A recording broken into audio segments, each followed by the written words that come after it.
વડોદરાના ભાયલી વિસ્તારમાં અશાંતધારો લાગુ કરવાની માંગ કરવામાં આવી। ડભોઈના ધારાસભ્ય શૈલેષ મહેતાએ મુખ્યમંત્રીને લખીને માંગ કરી છે। આવાસ યોજના અંતર્ગત ભાયલી વિસ્તારમાં લઘુમતી સમાજને ફાળવવામાં આવ્યા છે મકાન।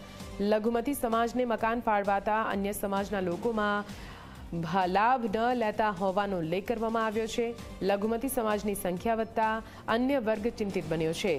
અન્ય વર્ગ સ્થળાંતર કરતા સંકોચ અનુભવતા હોવાનો પત્રમાં ઉલ્લેખ।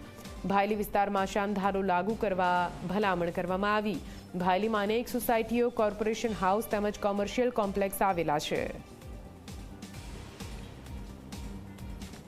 મુખ્યમંત્રીશ્રીની સાથે બેઠક હતી। એ બેઠકમાં કેટલીક રજૂઆતો કરવાની સાથે મેં એક લેખિતમાં રજૂઆત કરી છે કે ભાયલી વિસ્તારને અશાંતધારામાં લેવો જોઈએ, કારણ કે 22ની ચૂંટણી વખતે પણ લોકોની આ લાગણીને માંગણી રહી હતી।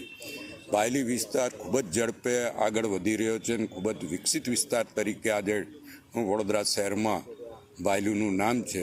ત્યારે ભાયલી વિસ્તારમાં સોસાયટીઓ, એપાર્ટમેન્ટો, ડુપ્લેક્સો, કોર્પોરેટ હાઉસો અને હોટલો તમામ જ્યારે ત્યાં વધતા હોય ત્યારે પ્રધાનમંત્રી આવાસ યોજનામાં પણ કેટલાક ગૃહમાં લઘુમતી વસ્તીને ફ્લેટ ફાળવ્યા છે। એના લીધે આંતરિક રીતે લોકોમાં મતભેદો ઊભા થાય છે।